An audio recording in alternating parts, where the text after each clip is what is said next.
We began our tech career in 1999.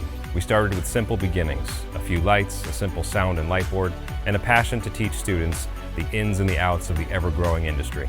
40 Productions has over 40 committed students in grades 8 through 12 working our crews, lighting, sound, backstage, and video, following each aspect of technical production. Our crew puts on a wide range of productions, from concerts, plays, and major talent shows. We're always striving to make each production better than the last one. One thing we've learned in the business here is that quality products are difficult to come across.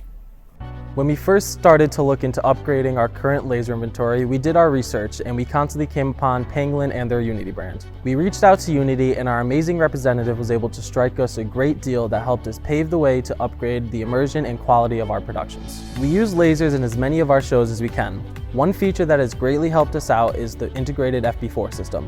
We no longer have the need for expensive ILDA cables or any extra hardware. We can simply plug in an Ethernet cable and place the lasers wherever we would like, which helps us further expand the immersion of our productions. Before our move to Beyond, we had been using QuickShow for all of our laser purposes. QuickShow was easy to set up and use, especially with all the preset cues. When we got more lasers though, we needed something better, and that's where Beyond came in. Using Beyond made using multiple lasers easier and leveled up what we could do with them. The advanced frame editor let us do so much more and made our shows far better. We would like to thank our friends from Pangolin Laser Systems and Unity Lasers for their constant support and assistance in helping us grow and evolve our laser inventory and productions.